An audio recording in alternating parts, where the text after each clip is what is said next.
Hi, and good morning. Welcome to the Coffee Table Talks with Cecil Pineda, the CISO, Cecil the CISO. Do you know what a tongue twister that is? I I had to know. practice saying that so many times. It's a fun one. Go practice that 5 times fast. My kids couldn't do it. I tried to get them to. I should have videoed it. That should have been a TikTok, I think. You beat me to the punch. I was going to say 10 times real fast. Go. No, absolutely not. I will not. I'm just saying, I do not want that to live on in infamy on the internet. Okay? Yeah. You screwing that up. I'm good. Thanks so much. So if you're new here, hi, I'm Rachel Arnold, the Human API with Secure Nation. With me, as always, is Will McCullen, the program manager at the IT Center for Excellence in sunny PIMA Community College in Tucson, Arizona. There Oh, we it's go. getting hot. It's getting hot. Uh, Uh, I am wearing a sweater and I live in Louisiana because my husband is hot all the time and our house is 68 degrees and I freeze to death. It's great. So we've gotten Cecil here today. You're also from a very sunny patch of the United States. You are in Dallas today?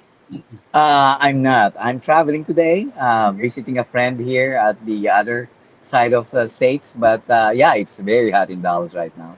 Yeah. Gotcha. I'm so glad you could join us today. I know you're hanging out at the hotel. This is not a lobby. This is outside. Is this outside? Yeah.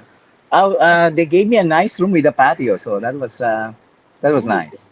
They gave you a patio. They were like, "Today, this is Cecil the CISO's patio." Yeah, yeah, Oh, that's fantastic. yeah. Very nice. We see you, Mike Baker. Hi, how are you? And Rich Owen, the Johnny Security seat is here. We see you as well. Ben just got a new job, you guys. Kind of.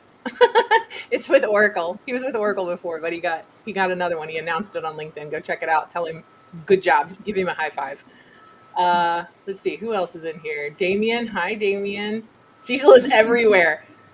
Mike, I'm not. you have no idea. Okay, so look, I'm not I'm gonna not. lie. You all are privy to the first time that Cecil and I have sat down and spoken to each other one on Yeah, one. We were talking about this in the pre-show a little bit, how strange it is that we feel like we know each other so well because we run in a lot of the same circles and have just yeah, never collided. So that was yeah, part of my reason for inviting Cecil. And he was like, I thought I was just being left out. You never invited me to be on the show. And I yeah, was like, I thought you were too cool to be invited. yeah. I've been in a lot of them, and I said never been in Rachel's program for a long time. Never. Like, So if there's anybody in the audience that wants to be a guest on the show, you guys have to come tell me, okay? Because I am, just like many of us, I suffer from so much imposter syndrome. And sometimes, I wake up and choose violence, and I have none of that. But most days, I'm like, they would never, right? I, how valuable is that you miss 100% of the shots you don't take, right? yeah. So this is my shot with Cecil right here. Oh, Danny, we see you. I love Danny. Danny, we still got to get Yeah. you too. You gotta, Uh, we gotta figure that out. I'm gonna see Danny in a couple of hours. I know, I Oh, know. Yeah. there So, you so go. what is that? Tell everybody so they know where to jump to after we're done here. Oh, it's recorded. Oh, okay. Dan is gonna, yeah, it will be Oh, recorded. Yeah. I forget. Danny's production value is so much better than mine. I was looking at her program last night, and I said, oh, Yeah, I think I'm too underdressed for that. It's in a studio. It's it's next level. yeah, it's fancy. Yeah.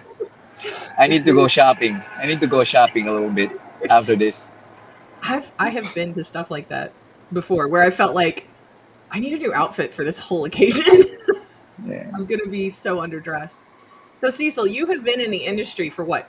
Since Jesus? No, for 25 years? Yeah, I kind of started doing it after Y2K, and almost 25 years now, and yeah, it's been fun. I thought I thought it's gonna get better, but seems like every year it keeps getting worse. Oh no. So No, when no, that because of we got so much, bad guys out there. Yeah, and they Yeah, keep growing, right? A lot of people like to look at the glass half full there and go, "Well, that just means job security, doesn't it?" yeah, yeah, The bad people keep getting badder, so that means we got to keep on being good. yeah, So Besides, you've got such a rich background, and Mhm.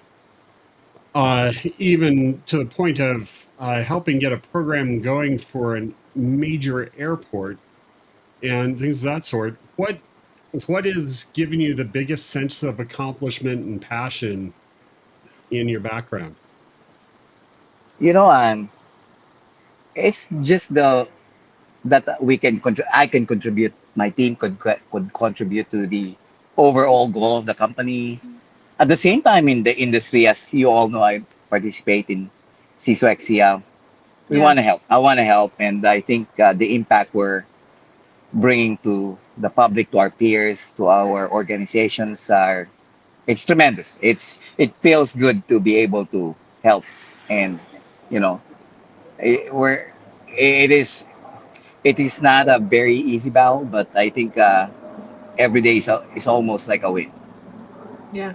One of Yeah, my greatest joys in participating in any cybersecurity like program whatsoever is always grabbing those people who doubt the importance or why it should be prioritized, and then yeah, really getting them to adopt a secure lifestyle, like not just in their work environment but also at home with their families, and they kind of spread that word.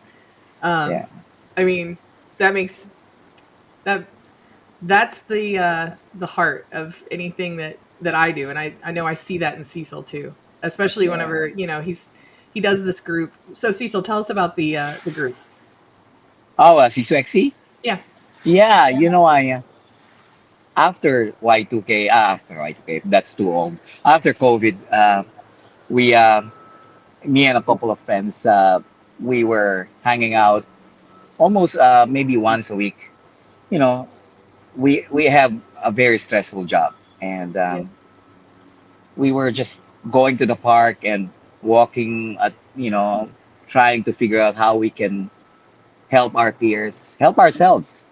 Uh, so we started looking at, hey, why don't we start bringing our friends together for lunches and dinners? And we started with happy hours, lunches, and dinners.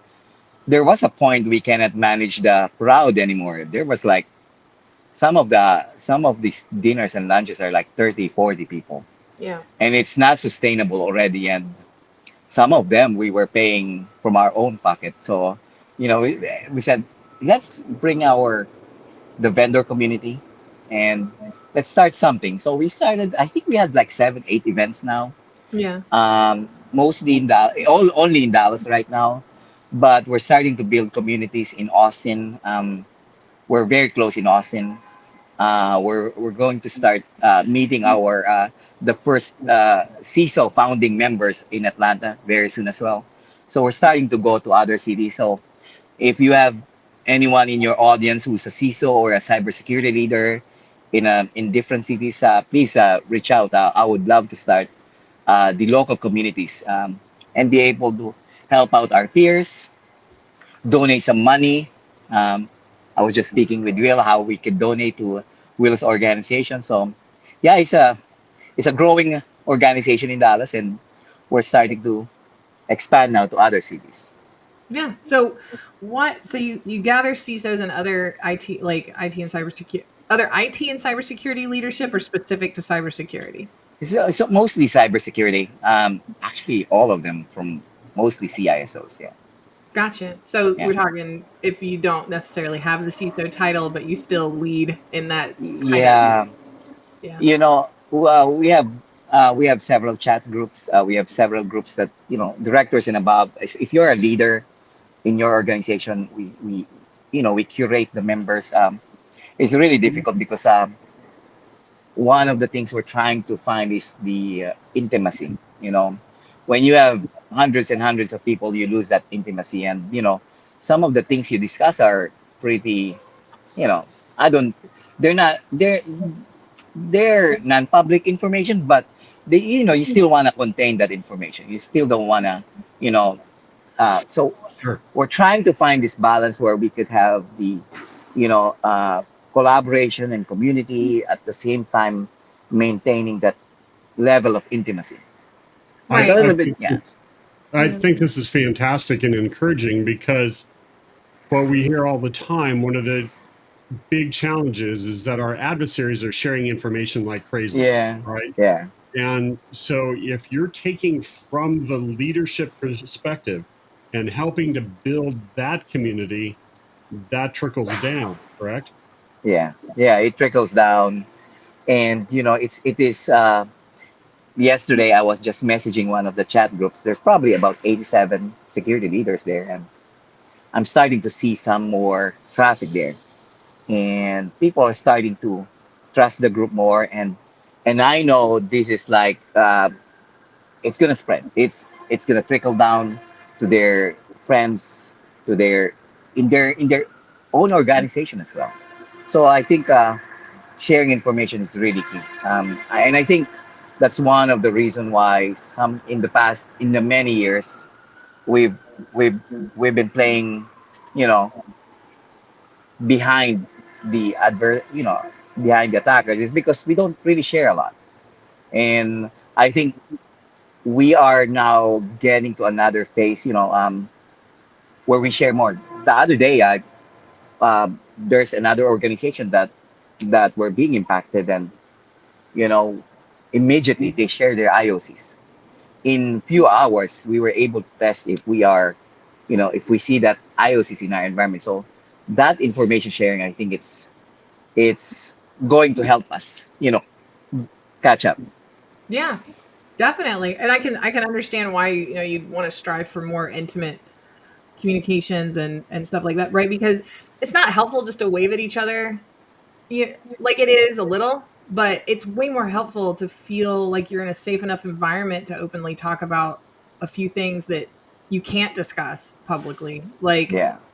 tech stack and IOCs, and how did you handle this challenge or whatever it is. So I think what you're doing is absolutely wonderful. Whenever I first started with the Secure Nation team many moons ago, I used to have these very private roundtables, and I noticed this thing as I was going from CISO to CISO to CISO and speaking with them, that they didn't seem to have these friends that they needed, but they all had very similar issues, and sometimes all you need is just somebody that can relate to you, Yeah. right? Yeah.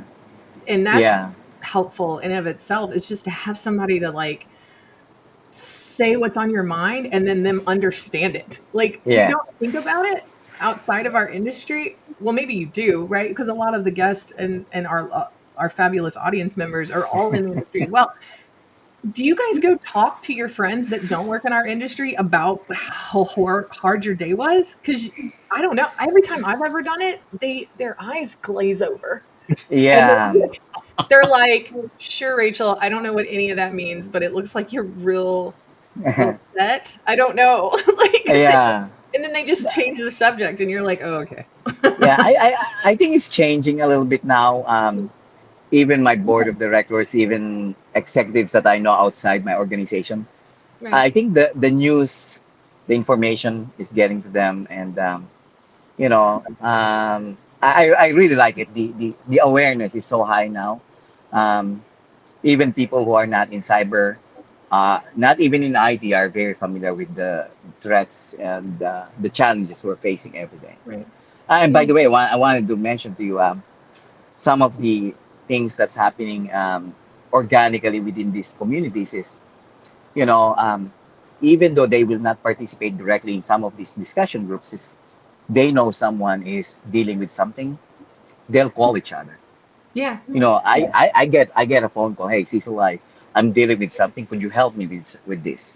It Right. is really. I think people are talking more now, in even outside our group, not just CISO. I think we're talking more to our business peers, to executives that, you know, it's no longer a technical risk. A lot of the things we're dealing today are business risks. Yeah. They really are. Well, for the students in the audience and others, right? I think a lot of folks don't really realize the intensity that the CISO job holds, right? Because you're the buck stops here, right? And you're the one who has to make sure that all compliance is taken care of, as well as all real functional aspects of it are taken care of, because the compliance doesn't necessarily mean it's actually protecting. And then on top of that, you have the all the important parts of the the PR aspect of the company, and being able to make sure that important things don't go public because of the embarrassment that that might have on the company, or the damage that that information could do to the company. And you put all that together and say, here, it's your responsibility. Yeah, That's no small feat. it's hard. Well, it's sometimes I don't know. You're even on a day that there's no event, no incident. It's crazy. There's so many things that could go wrong. So every CISOs I know are super stressed. We have to deal with not just the technical aspect, but also people, processes, compliance, third parties. We were just talking about this, Rachel, this morning before this call. It's about supply chain. Mm-hmm. 12% of all the incidents today are from our supply chain partners. So it's even when I write an email, I always have to think that someone's going to be reading this. Someone's going. It can be public. So I have to do a variety of things. I have to watch what I say. I have to watch what I write. I have to do Mhm. what I need to do. There's so many things. You know, at the end of the day, you want to make sure that you do all these things. I have a checklist that I follow every day, and sometimes you know, did I do all of these things? And it's crazy because you also get distracted. A lot of people say, "Hey, Cecil, we need help here. Hey, we need help on this one too." Yeah. And you're both you're thinking strategically, but also doing a lot of tactical things. Yep. And some of these tactical things are can never be delegated to someone else. Sometimes they need me to address it personally. Yep. This is true. That's Yeah, a huge when it load. comes to the supply chain conversation that we were having, so I've I've constructed out of like I'm one of these people that I look around at what's around me and I go, I can use this for this and this for this and this for this and this for this. I was telling CISO, I was like, I'm such a cheap date. You have no Yeah, idea. Like, I'll come in and I'll land in a team and I'm like, oh, you need a vendor management program? Fantastic. We're going to use everything we already have available to us and we're going to build something. Here we go. Um, the CISO is the pointy end of the spear. That's funny. but by the way, Jean is from my team. Oh, hi, Jean. Nice to see you. Welcome. Um, it's it's the kind of so and then back to the way that you construct your messaging or emails or anything else, you always write them like somebody else is going to see them. So part of the vendor management program that I ran captured in real time the messages that I sent to vendors or to anyone in our team about a vendor that had to do with that, and it would always be captured underneath that vendor's profile that I had created, so that no matter what happened, if I died or won the lottery, whichever thing, someone could go in and retrace those steps and know exactly where we were in space with that vendor. Yeah, They had all that information at their fingertips. It's so important to have that accessibility in yeah, your vendor relationships and to really build strong vendor relationships, yeah, um, because these people are essentially an extension of your program, right? You yeah, can't just toss them aside and pretend that they annoy you. Like, partnering with your vendor community is imperative to being successful. They will offer, I mean, if you're a good partner of theirs, they will offer training to anybody that comes in yeah, new for free. It's part of your, well, for free, right? It's part of your, you already pay for it, right? yeah, They'll offer that to you, and it won't be crap videos that they send you. It'll be like an actual person that sits yeah, down and walks people through how to use the technology that you already have implemented, right? It'll be something like they'll identify things that you can do to consolidate to, make sure you hit your budget number year after year. They'll be able to tell you about new technologies that may be able to make your life easier. I mean, there's so many reasons why you shouldn't poo-poo all the vendor community. Do we all pretty much agree that their marketing is crap most of the time? Yeah, that's pretty bad. But Yeah. honestly, the teams themselves that you get assigned for your customer success, I have very rarely come across anybody that was horrible. And those people I've always noticed can be coached into a more appropriate stance as a partner with the teams. And then, or if that fails, you can always ask for somebody else. Yeah. So I hope I don't hurt anybody's feelings by saying that. You can ask for somebody else, right? The customer success person isn't necessarily the one that you're like married to until death do you part. So anyway, so that's rant over. Sorry. so Cecil, so I'm from a community college, right? So I always try to think of things in terms from the students. Uh, Many who are, looking at the job market, and there are things that are difficult, but there's always a need. What do you look for, and what do you need in a general sense if you have students coming into the IT sphere from your perspective, which has a much broader viewpoint? What are you Yeah. looking for? Well, this is the challenge. When many CISOs like me, we are in the critical infrastructure industry. Uh, a lot of the people that work for us have a lot of abilities to help secure and also they can make mistakes. And some of the hesitations from many leaders are when we're hiring people, we really need people who have hands-on experience. The problem is we want to give we want to give new graduates opportunities. Unfortunately, a lot of our schools today they don't provide the level of real world hands-on experience. Um, so you bring people from really good colleges and universities, big ones, and you start working with them, and you find out that conceptually they know what needs to be done, but they lack that ability to do hands-on, and it is scary for many of us if I'm gonna give someone a domain admin privileges to help us secure. You're also giving it's almost like a weapon to an untrained person. Yeah. You might you might Wow. be able, you might be able to shoot someone, and that's one of the things. You know, before this call, you were sharing what you do there. I was like, every school should be doing what you're doing, Will.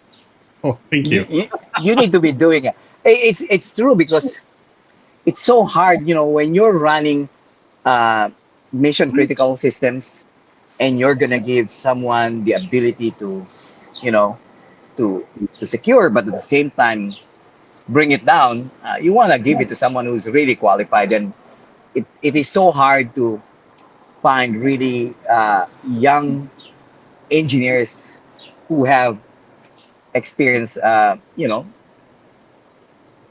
managing, securing, configuring critical systems.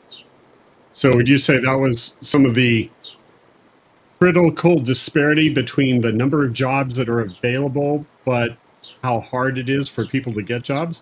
Yeah, yeah, it is, and you see a lot of jobs posted, but you know, they're looking for a junior engineer. But if you really read the requirements, they have hands-on experience on Active Directory, on different types of security technologies. But a lot of them finished their college and probably their internship, but they didn't have the ability to do hands-on in a real working environment. Will. So I think that's really the challenges we have is you see a lot of people looking for jobs. You see a lot of jobs, but open today. But the problem is the right skills are not there. The right experience is not there. Right. Wow. That's awesome. And thank you very much, because that provides confirmation that, we call what we're doing a great experiment, because we're working on an assumption, and that helps to solidify that, yeah, that is the situation. Yeah. So thank you. Yeah. That's very helpful. So with the group of CISOs that you have, what's your vision? How would you like to see that evolve and become? When we started this, we didn't really have uh, higher aspirations. We just wanna hang out. We just wanna have a place to exchange ideas, share notes, share best practices, and it just evolved, and it grew um, quickly in less than 3 years. Now uh, I'm gonna meet them actually this weekend again, my partners. What we're gonna probably do is start looking at expanding to other cities. However, we wanna keep the formula. We wanna keep the involvement of the vendor community. We want our CISOs to give back. Um, we want the organizations to donate to charities that you know that contribute to the society. Um, um, you'll see us more now. Unfortunately, I have a day job, and I'll have to find someone who could do that. But we have some options to start looking at being able to start expanding, and we have a lot of support from the community. Our good friend Alan Alford is a big supporter of CISO XC. Mhm. Yeah. He's probably one of the reasons why CISO XC is known nationally now.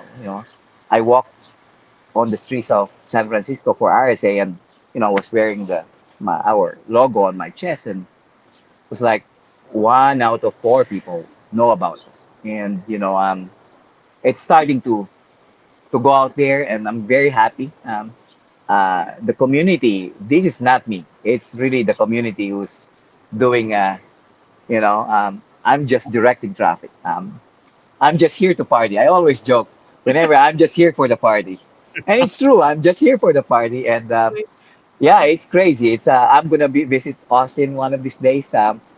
I'm meeting the founding CISO members in Austin and Atlanta in the next few weeks. So I'm very excited and would love to partner with you, Will, and Rachel, in all our events.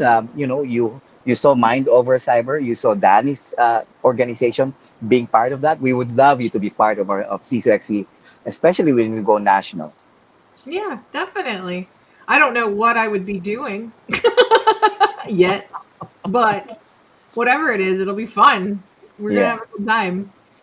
So I'm down. However I can help. You yeah, know me. I am like a serial volunteer. Okay, yeah, I have yeah. problems. I really do. It's so many problems. Where do I sign up? That's I don't care. Whatever it is. I'm that person. I was telling Cecil before we got started that I got to meet with a security awareness program lead, which I'm going to be very vague about that for right now because that's inappropriate. But Yeah. we were meeting with them earlier this week, and they just were having a real hard time getting some buy-in from some specific users group for their participation in the security awareness program, and there's some unique constraints due to the industry that they are serving. They can't do prizes, right? And there can also not be any sort of repercussion for poor performance on testing or phishing exercises or repeat offenders. Doesn't matter. Just doesn't matter. So how do you get the buy-in from that group without any incentive or any repercussion? How do you do that? How do you get them to care about it? And one of the first things I said was, you need to go find out where they hang out, where they live, Yeah. go listen to them, Yeah. see what it is that they do care about, right? Yeah. Do they, I mean, are you going to have to go more of a, well, we don't want you to be secure just for your daily function and your job effort. We want you to be secure for your friends and for your family. Here's why it matters, kind of thing. And just coming back from that, we did a little bit of spitballing through email afterwards, and they've already, love an idea or two that actually Meg shared an idea or two. It was fantastic. I was so excited. I was like, look at you go, Meg. So for those who aren't aware, Meg is in the background doing all of the chat mediation. Like, she's posting up your comments as they come up and sharing links that might be helpful and stuff like that. So if you haven't connected with Meg Jet, do that. It's with 2 T's.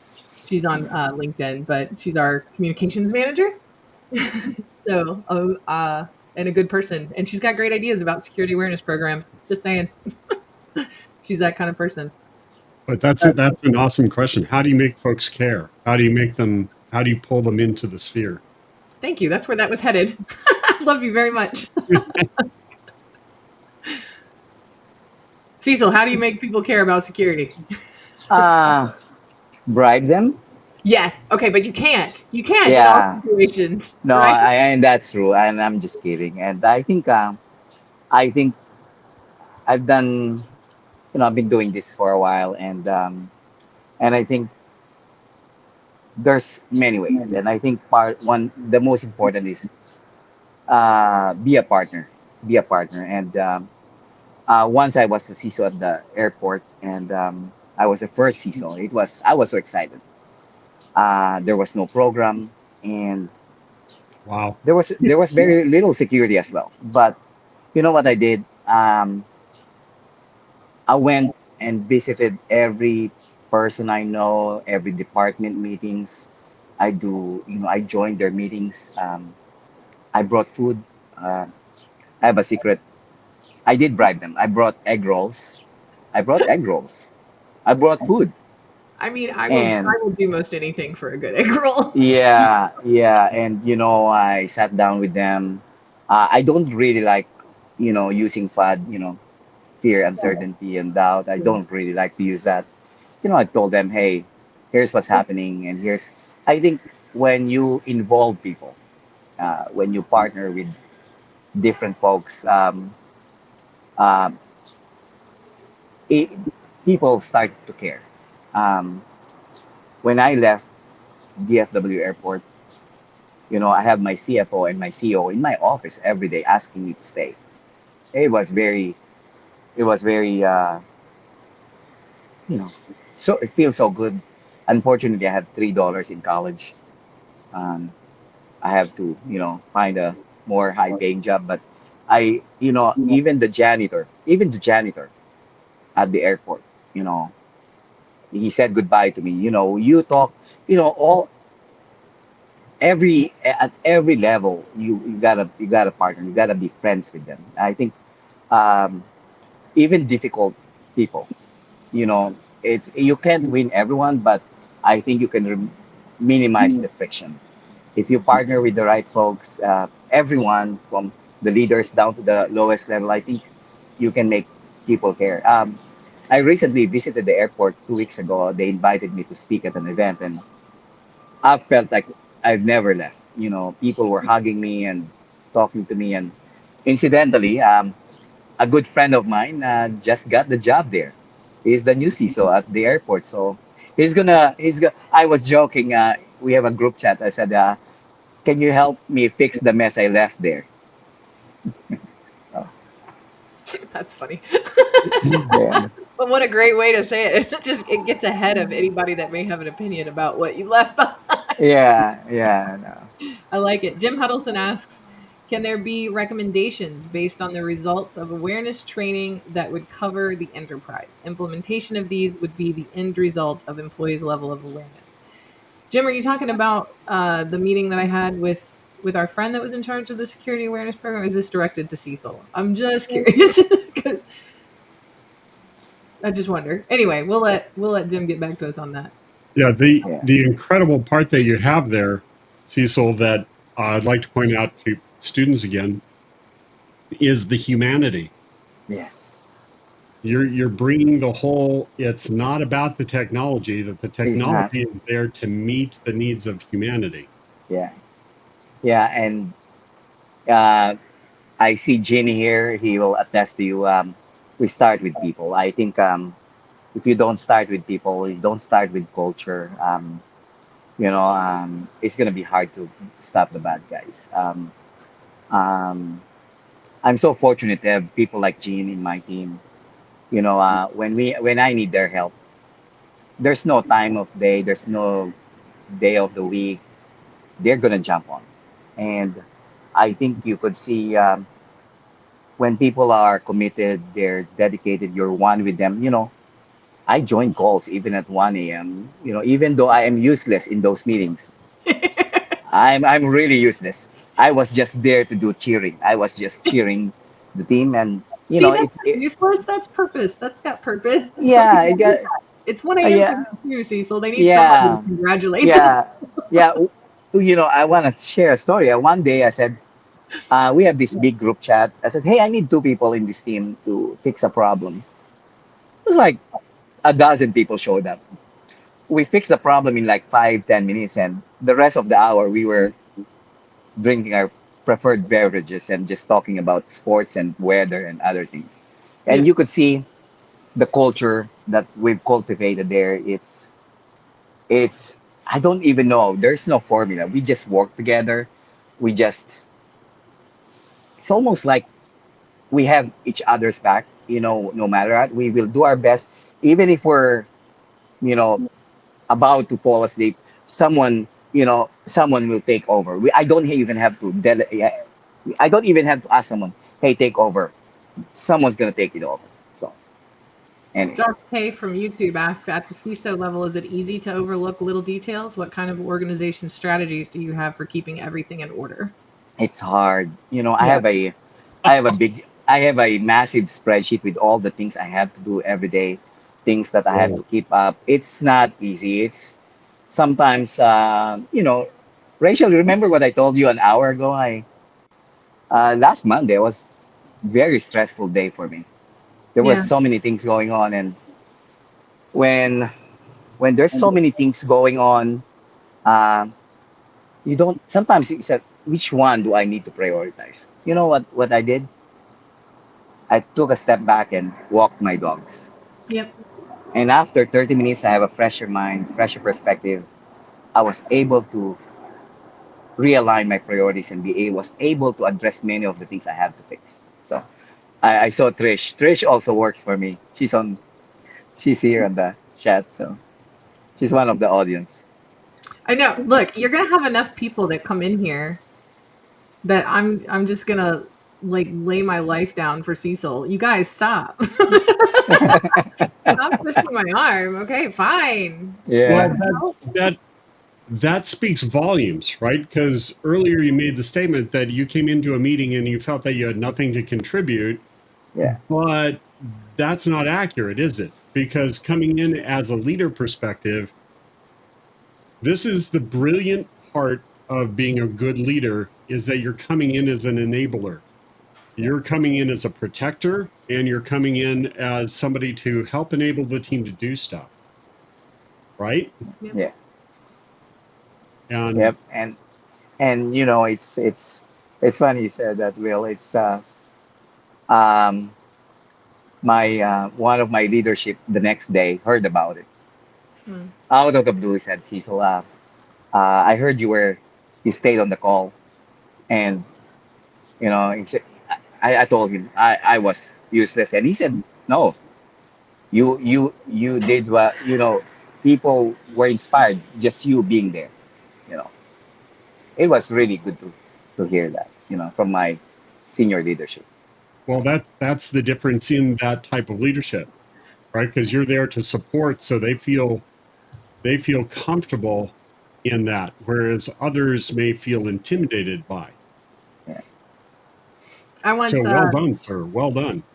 I yeah. Thank and you. there are so obviously Cecil has a huge personality and is super extroverted, in his professional life, at least we can see, right?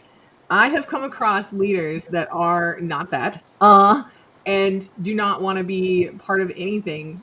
I've actually had to force the hand of one leader and drag them into an all hands to get them to make the all hands opening like statement. I was like, I don't think you understand. Like, we'll pre-write it for you. I don't care, but you need to show up. It's really important to your team. I got so much flack for being a jerk. Apparently, I was a jerk about it. I didn't think so. I was like, I don't think, I thought it was very nice whenever I was like, it's going to be very important for the entire team to see you at the top of this all hands just for a minute or two, like really, Yeah. like, and we'll make it as easy as possible for you, but you need to show up like and say something, at least hi, like something. But it did. I mean, I noticed right after that, immediately the whole team, they were a little leery because and the CISO was a little newer at the time to the team, not in their career. They were not new in their career. They were very tenured in their career, but to the team they were new. And it was a huge improvement in just overall the team's culture, the team feeling like they were contributing to this person's leadership of our great big ship, right? Like that they were like captain, oh captain, you know what I mean? Like it was great. And I can only imagine the insurmountable damage that would have happened if they hadn't brought it. Okay, so here's a slightly hard one. Cecil, when you come into those areas where you're providing that leadership, what's going through your mind? I always start at the big picture. Um, you know, um, it's a lot. You know, you bounce. You think I've done this so many times. You think I have like a playbook. It's really, it's really there's no playbook. You analyze a situation. You look at the big picture. You want to know what's the outcome you're trying to get into. And things always don't go as planned. It's always there's so many forks on the road, and um, and there that's where sometimes you need to pause and look at look around you. Mhm. I have a good support team in my team. I always ask my deputy CISO to, hey, what do you think? I ask people outside my team. I have a good relationship with my IT operations and IT infrastructure leaders. And sometimes, yeah, you start looking at you extend the boundaries. Um, I think the most important someone message is about the we with all the things going on. Sometimes you lose the smaller things. And I try to I try to make sure that I check everything. And also, I think it's important is and many of my peers are I know many of my peers are doing this, putting yourself in the shoes of the there's not it's not always everyone's going to agree with you. Right. Put yourself on the shoes of the auditors, your regulators, your underwriters, Yeah. your leaders. You put your and what are they looking for? So I think when you put yourself into their shoes, you have a better view of the problem in front of you. So I've it's been yeah, I've been a manager of people in different industries for a very long time. And one of the things, and I think there's a Simon Sinek out there for this. There's a Simon Sinek clip of everything at yeah, this point, right? I think it's a rule of the internet at this point. But is that I have never perceived my team as working for me. I yeah, have always come with the position that I work for them 100% of the time because one, I am ultimately responsible for everything that they do. So, yeah, my main job and mission in life is to supply them with everything that they need to do their job well, yeah, whether yeah, that's work life balance, whether that's resources, whether that's whatever it is, like flexible scheduling, sure. Like whatever it is that you need to be at your top peak performance, that's what I'm going to provide you with. And I Yeah. work for you, not the other way around. Yeah. And you are just human. See, so you're gonna, and I know you know this, right? Like, and I'm sure that's why your teams are here, is because they automatically support you, and no matter what endeavor it is that you're about to undergo. And the only time that you get team to do that is whenever you support them Yes. first in whatever endeavor they are going Yeah. to work on. Like, it doesn't, you only, it's a mirrored situation. And that is truly a great display of a wonderful culture that is cultivating itself. Yeah. Like, And by the way, that's why we feel comfortable asking those questions.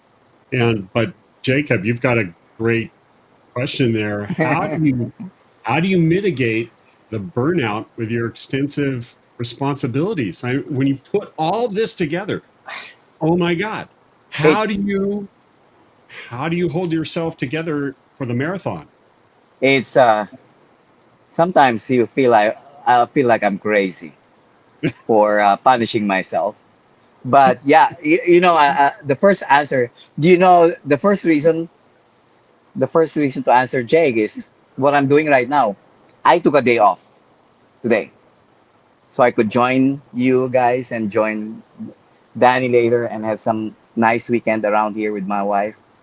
Thank you. Um, yes, I have to unplug.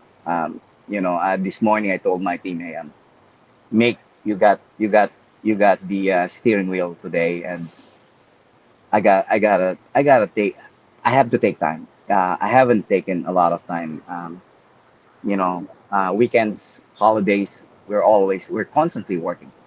yeah, I joke I joke that we're like 7-Eleven. We're always open. yeah. Well, I mean, the attackers don't stop, right? So you can't stop Yeah, anything. yeah. So one is taking some time off. Um, um, I recently, in the past few years now, I've recently become a fur dad. They help me, like you, Rachel. They help me manage, the stress. Yeah, The CISO community, actually, you will be surprised.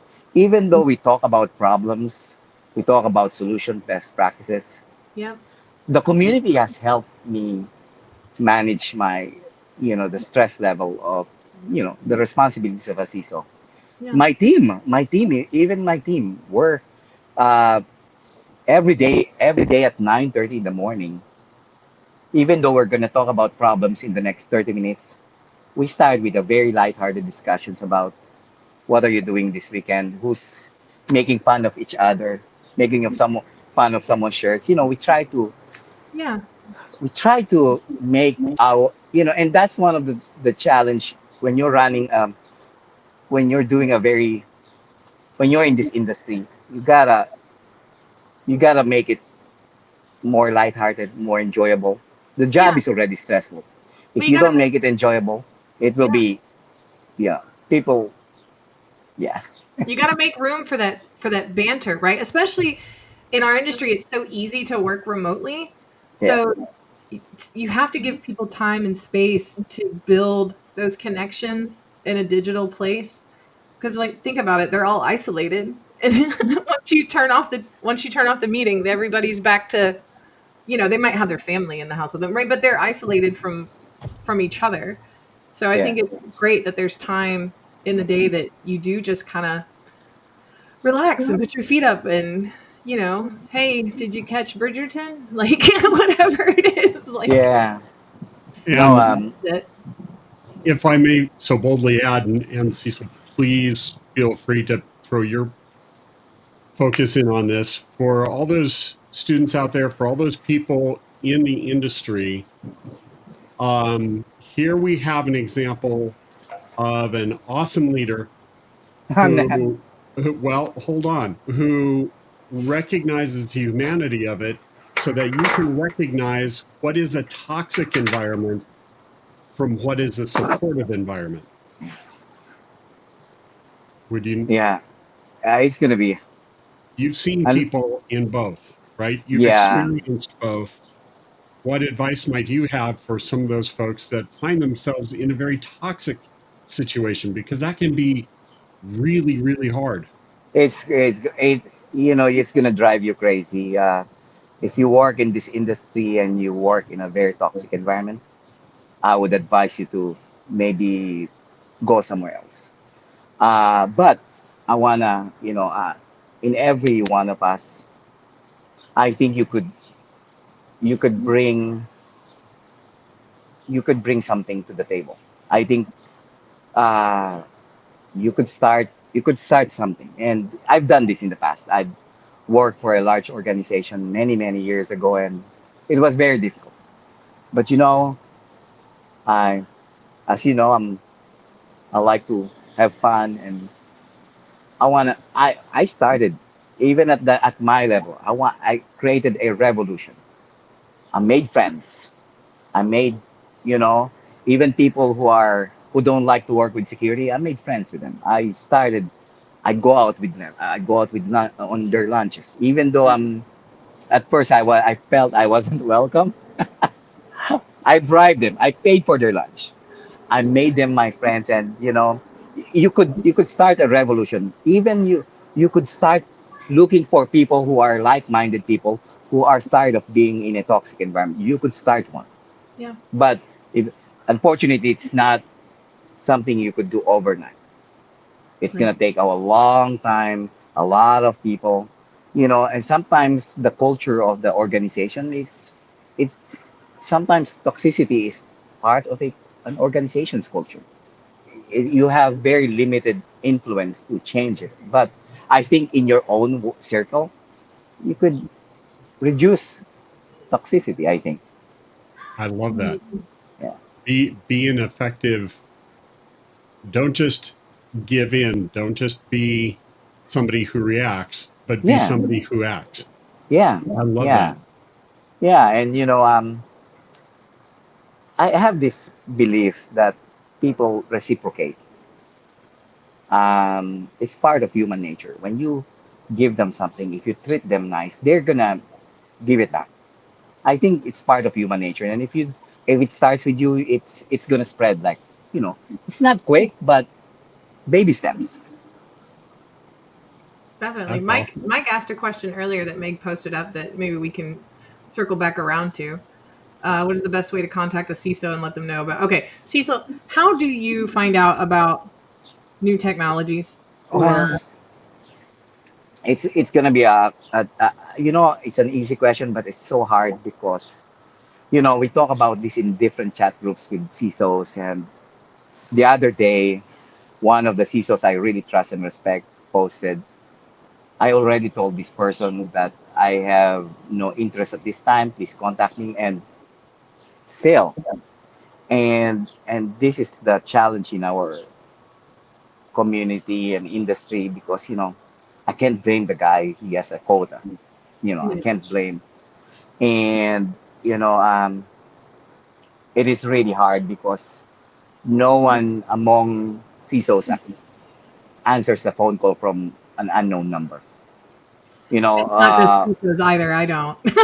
yeah, we get a lot of inbound emails. This morning, it's a lot. It's unmanageable. And I think there's no better way to answer, but for at least some of the people I'm very close with, we rely on each other's uh, practices. When someone's using a product X and we give, they post it on the chat, we're discussing an MDR solution in one of the texts. What is who's your preferred MDR solution? There's a lot of good and bad things they're saying about certain partners, and I think the fastest way is really through the community. The problem is if you're a startup, it's so hard to get in. I think if you can get a champion, I think it's Mike who asked that. Mike. Oh, Mike, I know you, Mike. Um, um, it's really hard, but you have to get a couple of champions. Yeah. If you have a couple of champions and they believe in your product, they are going to be willing reference. I think that's probably the best way to get the word out. Conferences are good. I'm pretty biased. I have a lot of sponsors in my conferences. I Yeah. think they're a best way.